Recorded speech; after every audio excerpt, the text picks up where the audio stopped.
What lengths will one father go to protect his son? Brand new with scenes of dramatic reconstruction of actual violent crimes now on Channel 5. We deconstruct the Schoolboy Assassin. In one of the most remote corners of the British Isles, a hooded assassin carries out what appears to be a contract killing. The murder remains unsolved for more than 10 years before a British Army war hero is charged with the killing. In an exclusive interview, his father says he's innocent. That's what I've said from day one, and that's what I'm still saying. In one of the strangest murder mysteries of recent years, the man accused of this cold-blooded execution was at the time no more than a schoolboy, but one who grew up to be a deadly sniper, who knew how to handle fearsome weapons. At close range, it's quite devastating. And who hatched an incredible plot to escape when Judgment Day finally came. He suddenly leapt over the dock.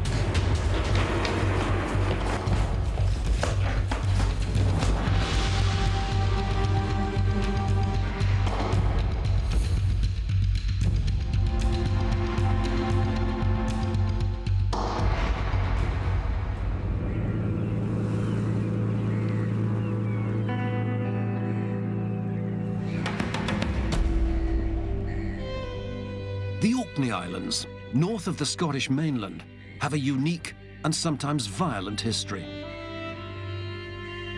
Early settlers left behind these remarkable monuments 5,000 years ago. Many centuries later, Viking warriors invaded and ruled the islands. Nowadays, the 20,000 inhabitants of Orkney live in one of the most peaceful, almost crime-free communities in the world. It's hard to keep secrets where everyone knows your face, and there's nowhere to run without taking a boat or plane. Catherine Turnbull was editor of the local newspaper here. The crime list for the week would be a wing mirror knocked off a car, or perhaps somebody speeding or being done for drink driving, that sort of thing. Violence didn't really enter into it unless there might be an odd scuffle outside a pub, you know, on a Saturday night. On the evening of Thursday, the 2nd of June 1994, violence came to Orkney in an almost unthinkable fashion. It was 7 o'clock-ish. At that time of the year in June, it was sunny, blue sky. It was a very bonny evening, as they would say in Orkney.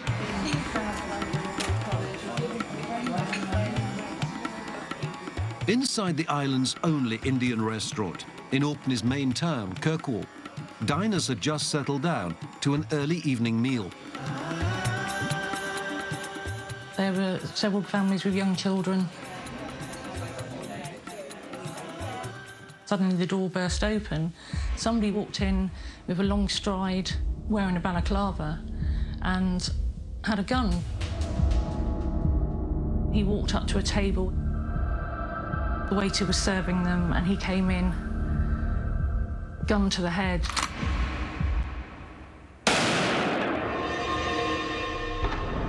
Shot, walk out.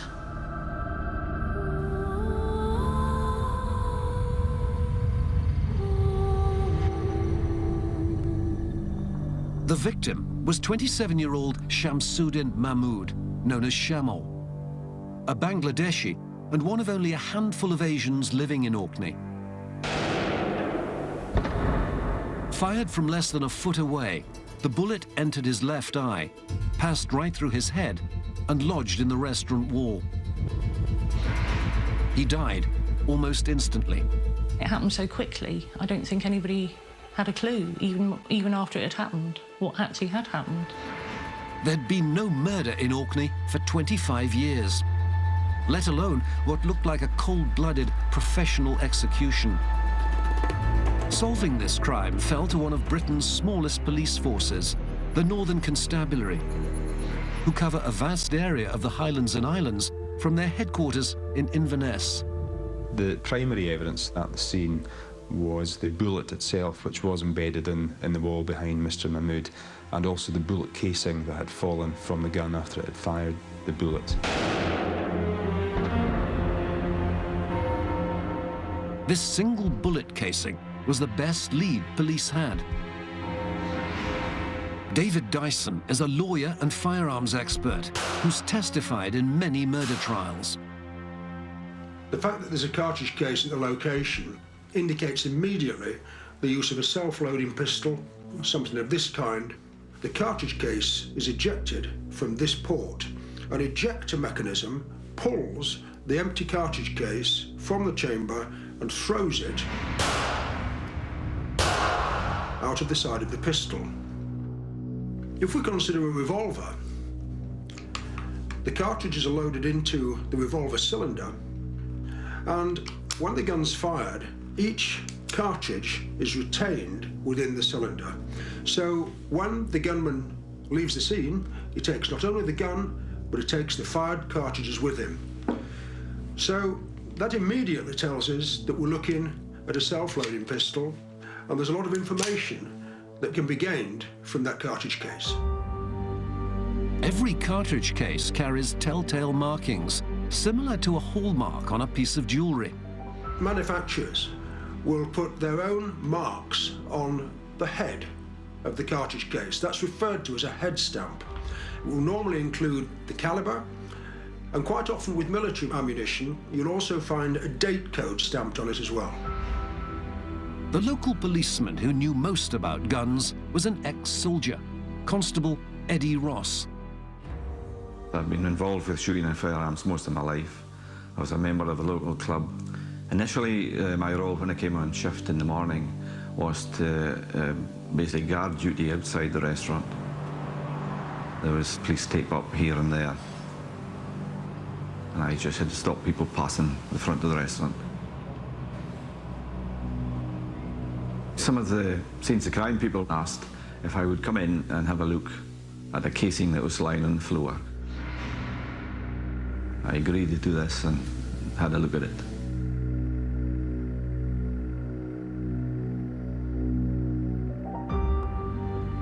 Eddie Ross's expert eye quickly picked out the critical information. I could see right away that it was of a 9mm caliber. Took a note of the markings on the base of the cartridge case, and it indicated that the round of ammunition had been made in the Kirki arsenal in India. The Indian-made bullet was one of a huge consignment of 54 million, purchased by the British Army more than 20 years earlier, in 1972. But there was something highly unusual about this particular batch of bullets. We found out during the inquiry that there'd been a considerable amount of this ammunition was of inferior quality, withdrawn from general service. Most of the massive consignment had been rejected by the Army. Tens of millions of bullets were simply dumped at sea. This evidence was extremely crucial in relation to the fact that that bullet was relatively rare. It was established that that bullet was not easy to come by. The assassin had left behind this single clue. But would it be enough to reveal the face behind the mask?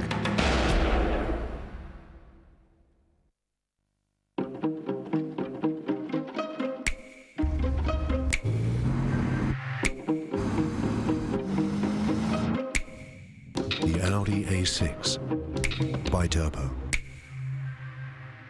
Technology that can make 2,000 decisions in a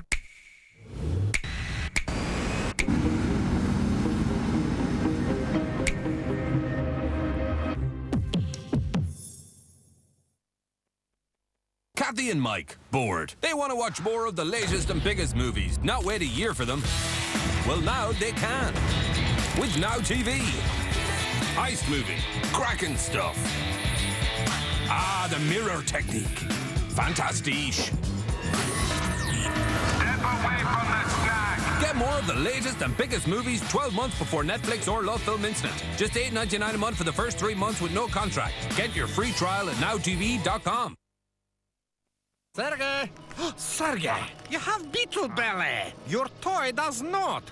This is big problem. Toys are for smart people who go to comparethemarket.com and not my site, comparethemeerkat.com. Better to collect highly accurate meerkat toys by car or home insurance or switch energy, so compare the market.com. Simples.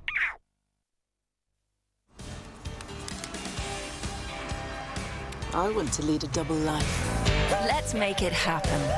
Boots, let's feel good.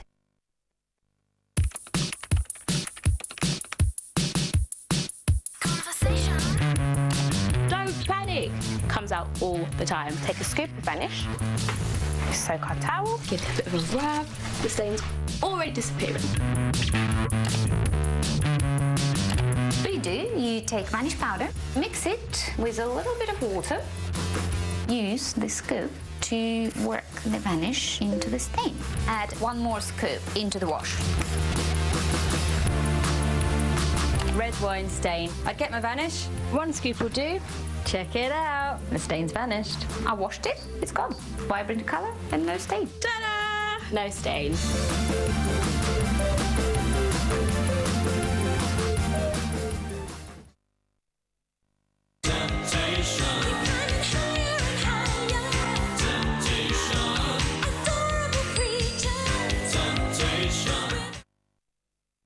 If you're bored of shouty prices, showy prices, or look into my eyesy prices, check out B&Q's new Handy Prices. Hundreds of useful everyday essentials lowered in price.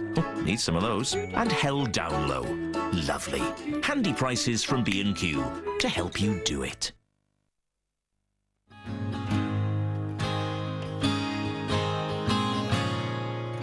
Rich aroma. Smooth, satisfying taste. And nothing's real but love. Nothing's real but love. Fall in love again with Nescafe Gold Blend. No money, no. And for an even smoother taste, try new Nescafe Gold Crema.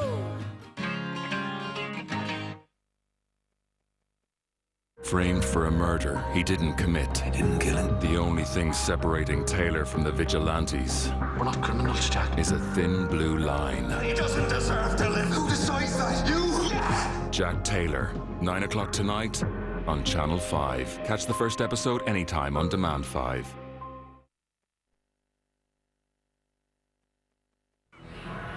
In the Orkney Islands, in June 1994, a hooded gunman shot dead a restaurant waiter, the first murder here for 25 years. The killer fled, leaving behind the spent cartridge case. As firearms experts struggled to make sense of their strongest piece of evidence, detectives went through statements provided by the traumatized witnesses. This was a terrible moment for them. They had to describe the actual shooting, the whole event. A man coming in, shooting the waiter who's serving your young daughter. The gunman's disguise left little to go on. This was described as a balaclava, which covered the entire face, so the identification of the individual was nigh on impossible. That said, individuals that were in the restaurant were able to give varying accounts of the way he walked, his build and stature. It varied from an athletic, fit-looking person to a skinny person to a well-built, muscular person, and height varied. There was no certainty about the murder weapon either.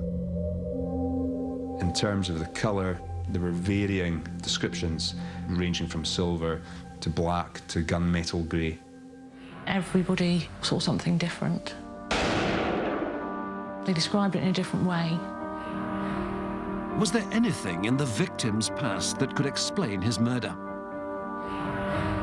Shamsuddin Mahmood was the youngest of 7 sons in a family of 11 children. His eldest brother is a lawyer who lives in London. He was very amiable and a friendly sort of person, very helpful. He was 20 years younger than me. So he's more like a son to me than brother. Born in the Bangladeshi capital, Dhaka, a tropical city of 16 million people, Shamsuddin had chosen a place to live which could hardly be more different. He first visited Orkney for a brief holiday, fell in love with the rugged beauty of the islands, and decided to return. With a degree in economics, he had ambitions to study further and become a lawyer. He was a little over 2 years here in this country at the time of the incident. We wanted him to study here, but for some reason he lost interest in the studies. I don't know why. Rumours spread that this young man, who seemed too smart for a waiter's job, was on the run from a drugs gang or hiding from the family of a jilted lover. Establishing a motive was extremely important. There were all sorts of suggestions. Obviously, the manner of Mr. Mahmood's death suggested that it was some kind of hit. The opinion was that it could have been related to money or drugs, rather than somebody from Orkney could have just gone in and done this. We couldn't think why it had happened to him. Because as far as we know, he had no enemy. We cannot think of any motives behind it. His background, his business interests, his social interests were all looked at to establish that motive, but there really wasn't anything there that would have justified such a terrible thing happening to him. Shamsuddin Mahmood was just what he seemed, an innocent victim. And so the focus returned to the murderer's bullet. Every gun leaves telltale marks on those which it's fired. When the cartridge case has been ejected from a self-loading pistol, a number of marks will be imparted to it. The first thing we will see is the mark that's made by the firing pin. That can be significant. When the round is ejected, an ejector claw will make a mark. Other marks can be left by the breech face on the gun, and all these different elements can come together to give an indication of the weapon that's fired that round. Orkney's small police squad was at full stretch, handling the first murder most officers had ever seen. But local officer Eddie Ross, an ex-army sniper, had an expert knowledge of guns and ammunition. During 20 years in the police, he'd served in the special branch, carrying weapons on royal protection duty. He owned 11 guns himself, including 4 9mm pistols, similar to the one used in the killing. He was tasked with checking all the guns on Orkney to see if any could have fired the fatal shot. I had to collect all the firearms from the people who had 9mm weapons. There was an active pistol and rifle club within Orkney at that time. We tested them, took empty cases from them, and bagged them up so they could be matched. All the weapons came back clear. As the summer went by on Orkney, police seemed no nearer catching the hooded assassin. But then, in August 1994, there was a startling development. 2.5 months after the murder had occurred, Constable Ross approached the senior investigating officer and told him that he had similar ammunition at his home address.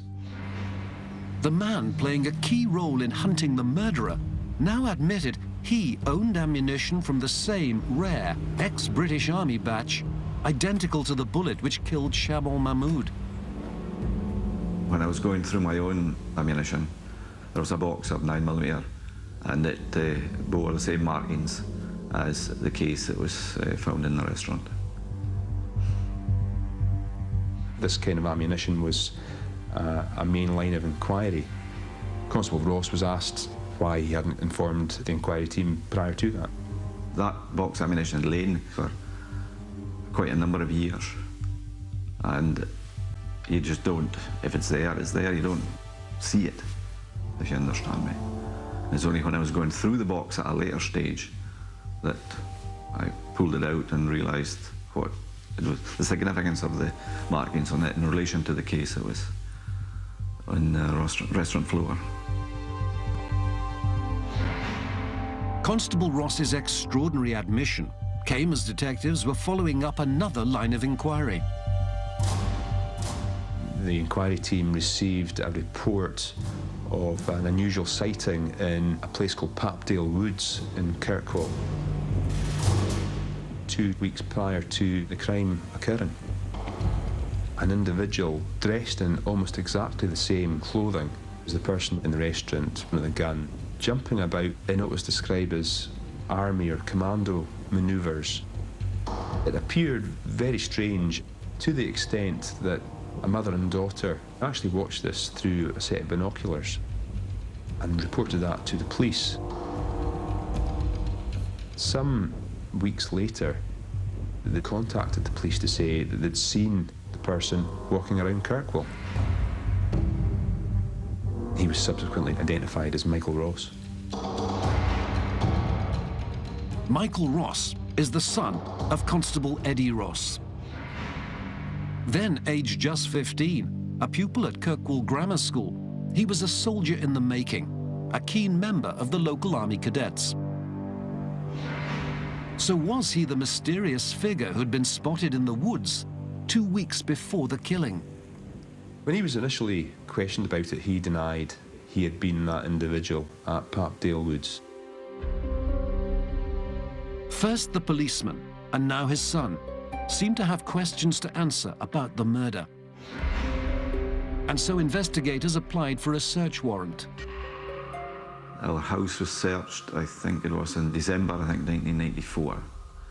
And obviously, it's a traumatic experience for anyone to have their house searched, let alone someone who's a police officer at the same time.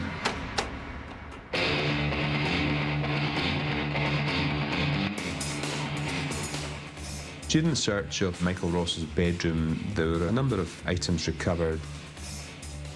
One in particular was a notebook. There were some drawings and writings which could be construed as racist. Certainly some Nazi markings. There was swastikas in some of his notepads and such like, yeah. I don't think it indicates that you're a racist. I think also he had music posters on his wall for Megadeth and Iron Maiden. And this was made quite a bit of by the police. I didn't think nothing about a swastika being here, there, or whatever. We didn't sit down at the dinner table and talk about stuff like that.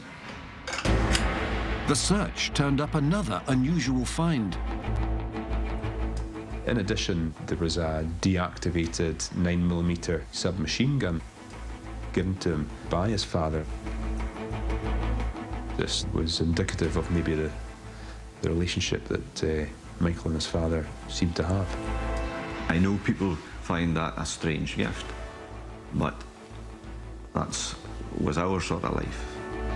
Michael had an interest in weapons and military stuff, and it was just a gift. Gossip began to spread that police were looking at one of their own in connection with the killing. Eddie Ross says that he was looking closely at his son, wondering, had he committed murder? I was watching, shall we say, because of what was being suggested and alleged for anything I saw that was out of the norm for him. And he was just his normal self. A 15-year-old boy, plain and simple. Certainly not someone who'd walk into a packed restaurant and gun down a young man. But investigators weren't so confident. A decision was made that Michael Ross was going to be detained in relation to the murder. He denied the murder, but admitted that it was him that was at Papdale Woods. Michael Ross now admitted that he had been lurking military style in the woods. He said he was preparing to confront another teenager he'd been feuding with over a girlfriend. But his enemy never showed up. The individual at Papdale Woods and the man with a gun in the restaurant were dressed in almost identical clothing. But he told police that, far from committing murder on the night of June the 2nd, he'd been hanging out in Kirkwall with a group of teenage friends. The individuals that he quoted as seeing said that they hadn't in fact met him at all that night. In terms of an alibi, he presented us with a story which didn't appear to be accurate. The questions in this extraordinary case were rapidly piling up. Why had the son lied to police? Why had the father apparently withheld a vital piece of evidence? That silence would soon have dramatic consequences.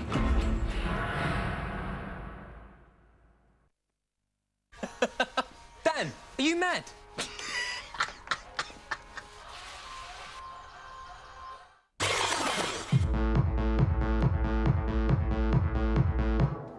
Hey boys, we're up here. Our colours can change more than just your walls.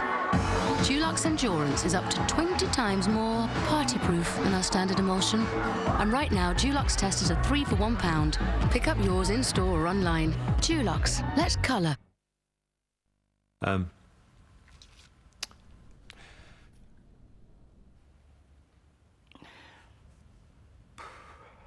When I first found out my fiancée had a mental health problem... My daughter? My son had a mental health problem. I really didn't know what to say. But you don't have to be an expert to talk about mental health. Just having a conversation can really help.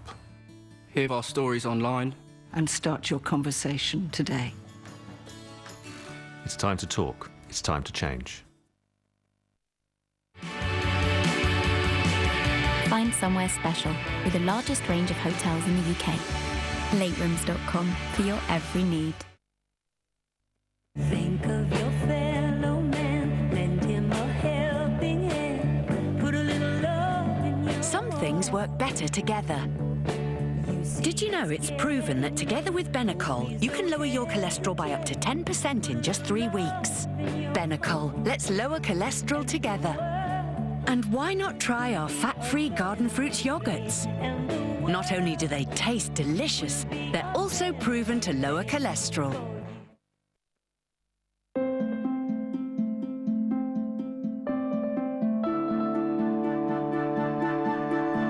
What makes a driver smile?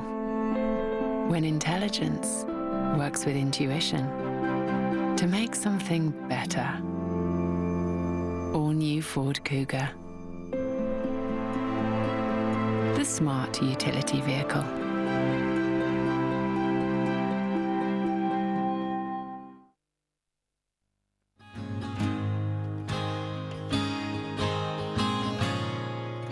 Rich aroma.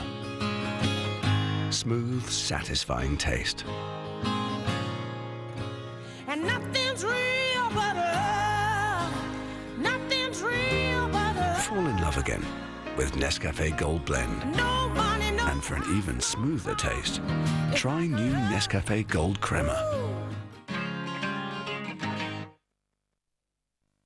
How come a vacuum cleaner this small and light performs better than a big heavy one? Here we are then.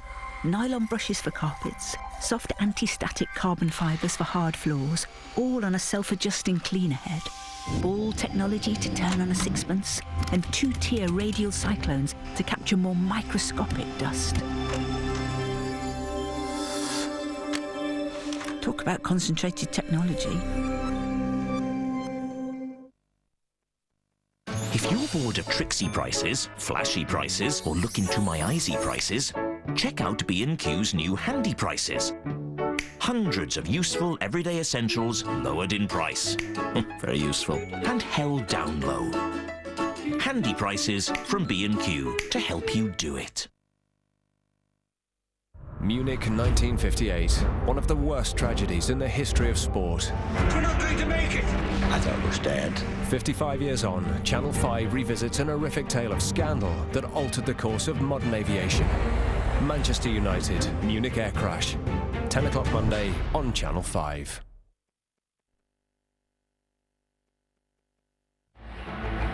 In 1994, on the Orkney Islands, a masked gunman shot dead 27-year-old restaurant waiter Shamsuddin Mahmood.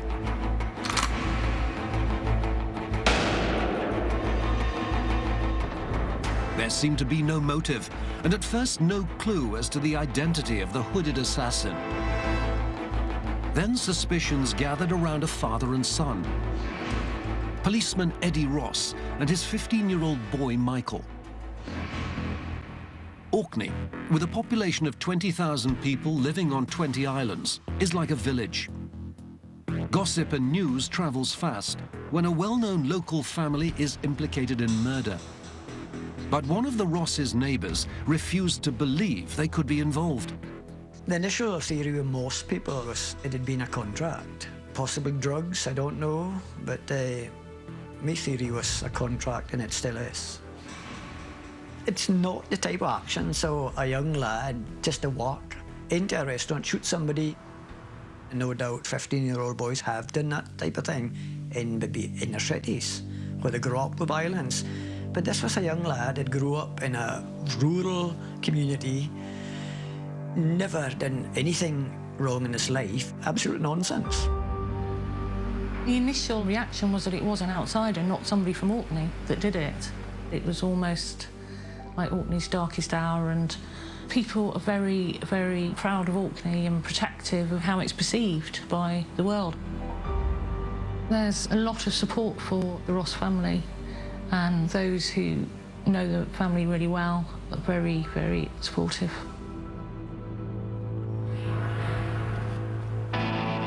The Ross family seemed wrapped up in the military.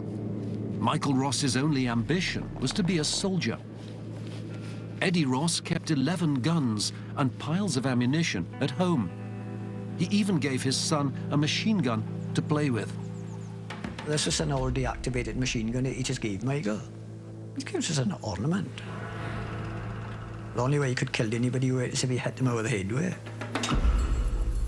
They were just a military-type family. But obsessed with guns, no. Interested, very, very interested, but obsessed, no. Eddie Ross first aroused suspicion by revealing he owned bullets identical to the one used in the murder. As investigators probed further, their suspicions grew. Eddie Ross now admits he was given the ammunition by an old friend, James Spence, an ex-Marine who took it illegally when he left the service.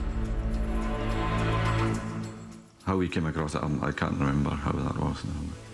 No, technically he shouldn't have had it either. At first, he refused to say where the bullets had come from. I had delayed in telling the superintendent who I'd got the ammunition from, primarily because I wasn't going to really wanted to get the chap involved because I didn't believe it had any connection directly. And I was interviewed and such like, and apparently there's a conflict in the stories between myself and Mr. Spence. The key issue was how many bullets James Spence passed over. Was it one box of 35 or two? Constable Ross produced a sealed box of this ammunition which contained the full amount of bullets that box was supposed to contain. However, Mr. Spence told the inquiry team that he gave a second box, which was opened. That box remains unaccounted for. It was one box of 9mm, and that's what I've said from day one, and that's what I'm still saying. But why would James Spence lie about the number of boxes? I've never said that he was lying, but I do say that he was mistaken in the quantity and ammunition he did give me. It seemed too much of a coincidence that the rare bullet used in the murder could have come from somewhere else. Investigators, Eddie Ross's own police colleagues, now decided to act. He was charged with hindering the murder investigation. His trial took place in 1997 in the imposing setting of Inverness Castle. If convicted, Eddie Ross knew he faced not just the end of his 20-year police career, but years in jail. The jury was told that, far from there being an innocent mistake over the number of bullets he'd received, Eddie Ross had asked James Spence to lie about the true quantity when he was questioned by detectives. The verdict would depend on whose version of events the jury believed. When you're sitting there waiting for it, it can go one of two ways. I did not think I would be found guilty, certainly. But the jury didn't believe Eddie Ross's story. When I was found guilty, what do you do? I really couldn't answer how I felt. Maybe angry a bit. Not happy, I can tell you. He was sentenced to 4 years in jail. On my first few days in there, I was told by them that if I admitted to having committed this crime, I could get released early. I told them where to stick that. I didn't need to admit to them anything, not that I had anything to admit to. Eddie Ross was released from prison after 2 years. Returning to Orkney, he found a job as an undertaker. At his trial, his son Michael was publicly named as prime suspect for the murder of Shamsuddin Mahmood, though no charges had ever been brought. It is unusual. Michael Ross, his son, being named as a suspect. However, it would have been argued that Constable Ross's actions centred entirely around the protection of his son. The cover-up which put Eddie Ross in jail made no sense, unless his son had committed the murder. But Michael Ross remained free. The whole island knew he'd been branded as the restaurant hitman, while he finished his studies at the local grammar school. Police didn't have enough to charge him. In the intervening period, obviously new forensic opportunities presented themselves in relation specifically to DNA, and certainly the bullet casing and the bullet were subjected to DNA testing. Unfortunately, that didn't yield any new information. The witness evidence was reviewed over this time, but no further information had come to light. In effect, we had an unsolved murder. Once he left school, Michael Ross followed the family tradition and applied to join the army. He signed on with his father's old regiment, the Black Watch. Like his father, he would prove to be an expert marksman, soon graduating to the regiment's elite squad of snipers. It's 10 years since the shooting of a Bangladeshi restaurant waiter in the Orkney. The shooting on Orkney seemed to be passing into history. Whoever was responsible. In a court case in 1997, For more than a decade, the case remained open, but growing colder with each passing year.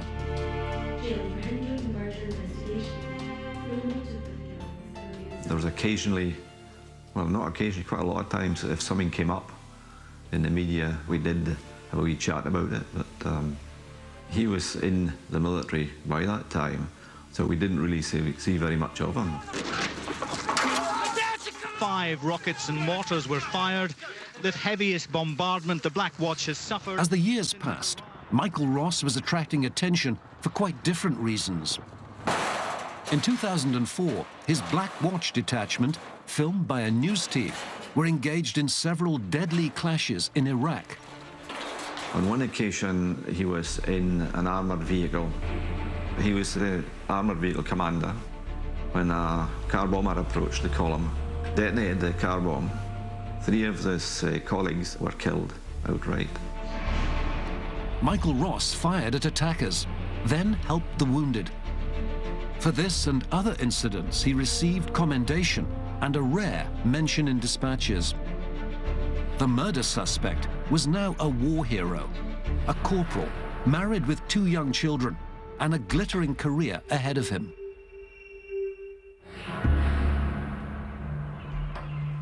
It was in 2006, 12 years after the restaurant shooting, that the case took a dramatic turn.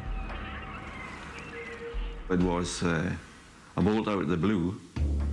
A gentleman had walked into Kirkwall Police Station with an anonymous letter indicating that he saw the person responsible for shooting this Indian gentleman. And it all sort of kicked off from there. The letter writer was 51-year-old Willie Grant, born and bred on Orkney, and he said someone who'd kept a terrible secret for 12 years. He described how he'd left a local pub on the evening of June the 2nd, 1994, and stopped at the public toilets roughly 100 yards from the Indian restaurant. He became aware of rustling noises within one of the cubicles that was locked.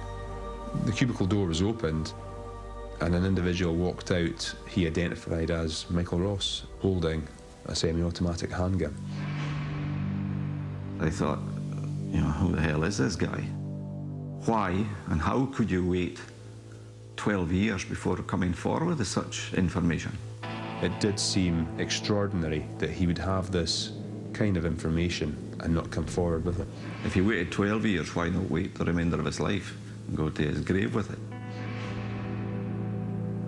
He basically said that he did not want to be the person that everybody would point to and say, it's because of you that this individual has been convicted. I think there was an element of fear as well. For prosecutors, Willie Grant's letter was the final piece of the puzzle they'd struggled with for 12 years. Michael Ross was charged with murder, and a trial date set for 2008 at Glasgow High Court. But despite the gravity of the charge, Michael Ross, now aged 29, wasn't kept in custody. He walked to and from the court each day, a free man. It was just a really strange situation. To follow him in and he'd open the door for you and he'd go into his part of the court and you go into yours. Then he'd be sitting just a few feet away. He was very relaxed. He didn't really show any emotion or particular even interest. He was just very, very self-controlled and relaxed. Michael Ross didn't give evidence himself. Instead, he listened as the prosecution repeated the scenario described at his father's trial 11 years earlier. How Eddie Ross had first concealed, then lied about the number of bullets he'd been given. To establish a motive, the prosecution produced witnesses who described schoolboy Michael Ross making racist remarks, saying immigrants should be shot.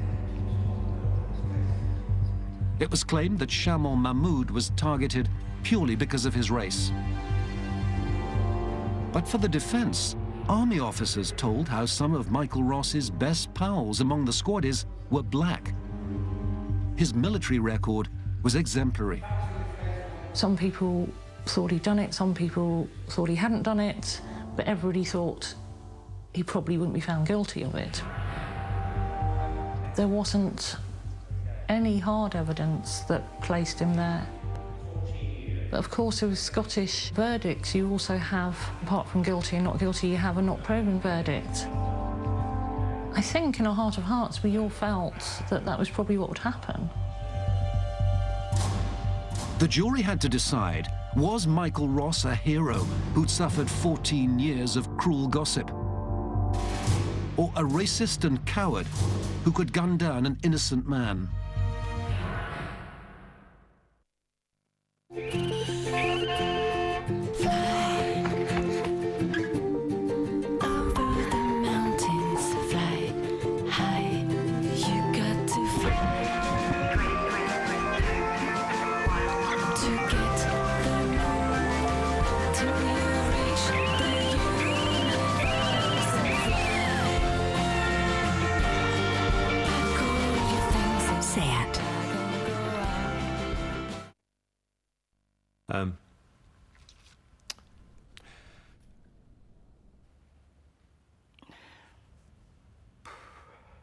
When I first found out my fiancé had a mental health problem... My daughter?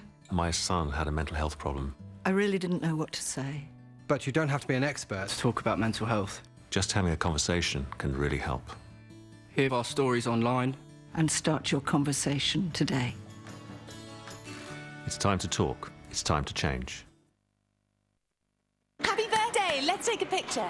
Come on, just one smile.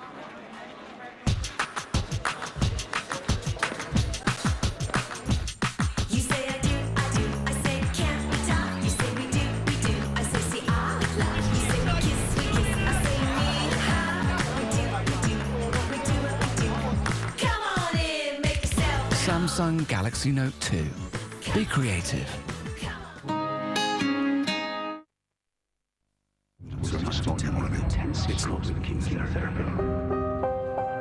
Today, 889 people will be hit with the news they have cancer.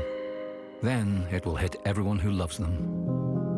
No one should face cancer alone. With your support, no one will. Text 5 to 70550 and donate £5 today to help us be there for everyone who needs us. Now collect double points. That's 2,000 Nectar points when you buy home insurance through Confused.com.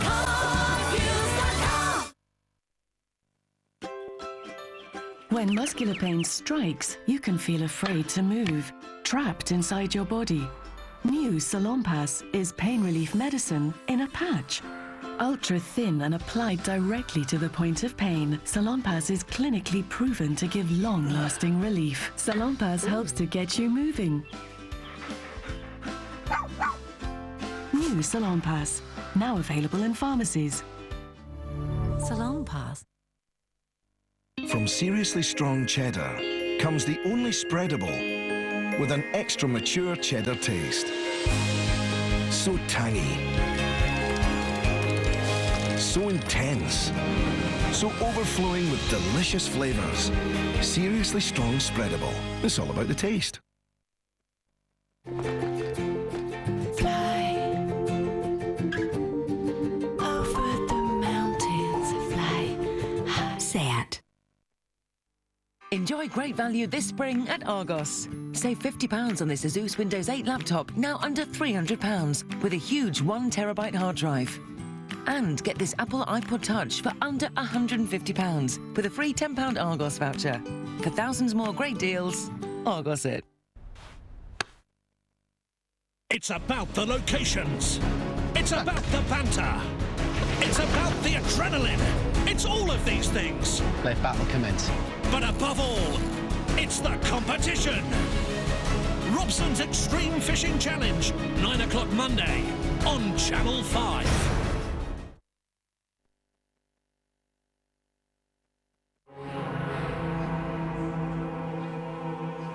In 2008, 14 years after the shooting of Bangladeshi waiter Shamsuddin Mahmood, soldier Michael Ross stood accused of his murder. After a trial lasting 6 weeks, the verdict was returned. We find the defendants guilty.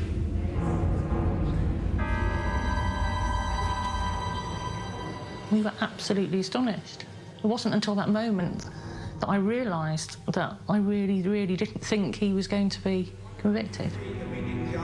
The drama was not yet over.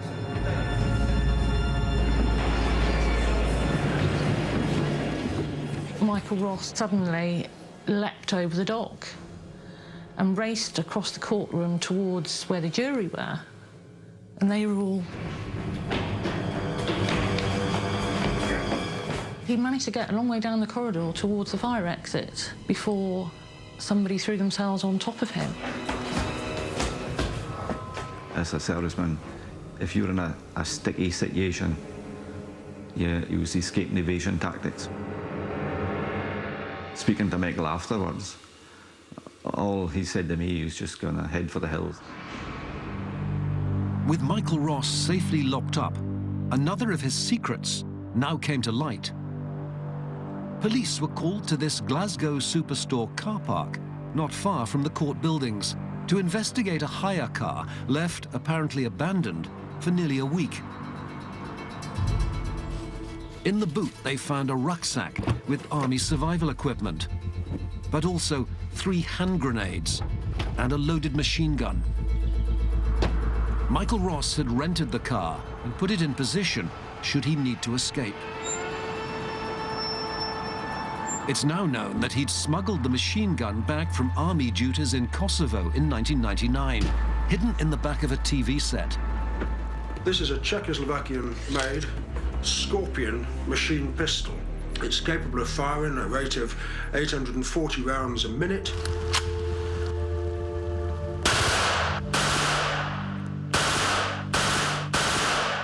And so at close range, it's quite devastating. I knew nothing about that until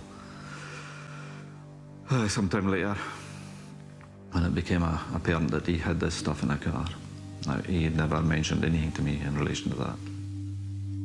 I do not believe, regardless of what he had in his car, that he was intending to do anything other than look after himself. But hand grenades and a machine gun are designed to kill. Aren't they evidence enough that Michael Ross is a calculating criminal, rather than the innocent man he still claims to be? As far as I see, it's got nothing to do with that case against him. He certainly knows he made a mistake. And had I known that such a thing was occur, I would certainly have turned him the other way, as it were. Michael Ross received a minimum 25-year sentence for the murder and escape plot. Yet both he and his father say they're innocent. His supporters claim the case was fabricated by police to clear up one of Britain's most notorious race hate crimes, a claim flatly rejected at the trial. He could see it happening. Experienced in years in the police, he could see what was going on. He said the way they're presenting things, if I was a member of the jury, I would find myself guilty. The Ross family still commands support from many on Orkney. A local businessman is offering £100,000 for information to catch what they call the real killer. This is the first time that Eddie Ross has spoken in depth on camera. 2 juries decided he was lying, but he stands by his original story. I mean, in relation to the ammunition thing, I've had people say to me, why did you hand it in? Why did you not ditch it? I thought I was held on. I will reiterate, I had only the 1 box of 9mm ammunition. In 2012, judges turned down Michael Ross's appeal, saying the conviction was safe.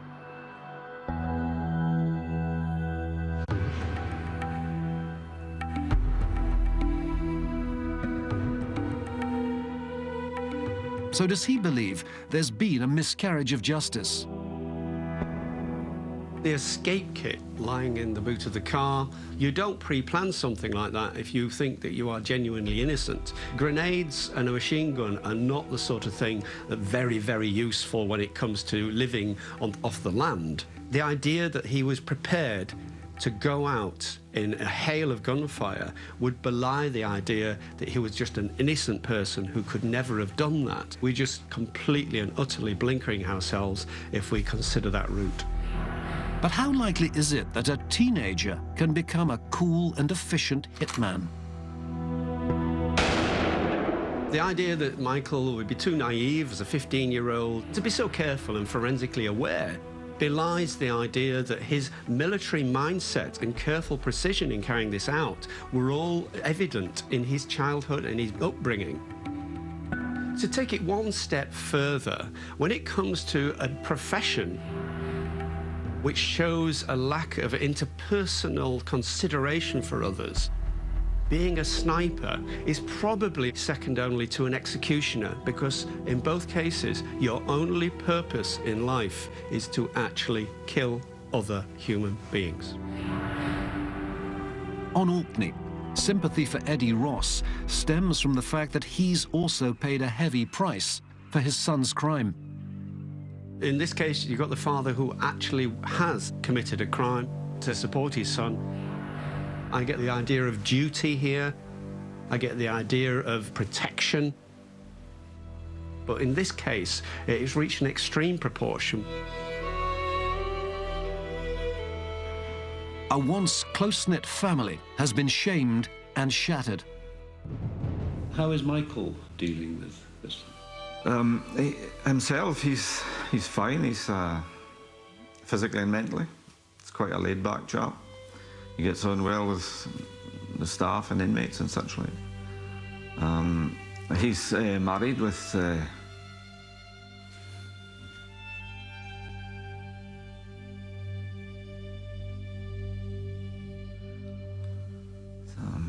I mean, he has 2 young girls.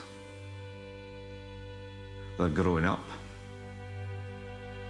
And I don't need to explain what that's about.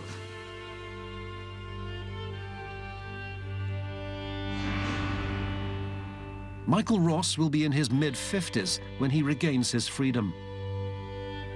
By that time, Shamsuddin Mahmood would have been nearing 70, a full life behind him. Instead, he was murdered. As Shamsuddin's family have had to accept for no other reason than the color of his skin. It was purely racist attack. If someone else was there at that time, probably he would be assassinated. We lost our brother. Whatever will happen, we won't get him back. So we had to come to terms with the fact that we lost him.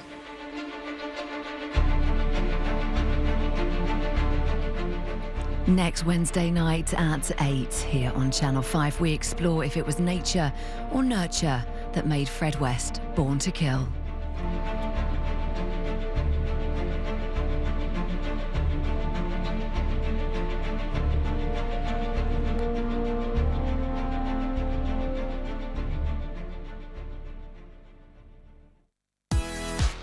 Even a sober Jack Taylor can't keep out of trouble for long. Ian Glenn stars as the hard-nosed ex-cop in new crime drama next on Channel 5. Or catch the ladies out to impress in new American Idol on 5 Star, while 5 USA brings us classic CSI next.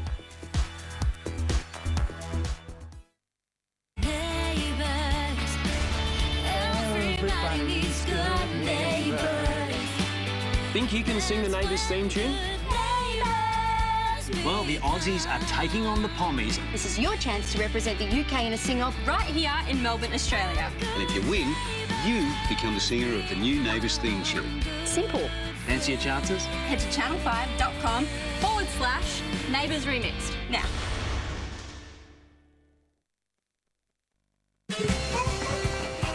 Asda's Little Angels nappies. They're comfortable and absorbent, as tested by families and chosen by mums.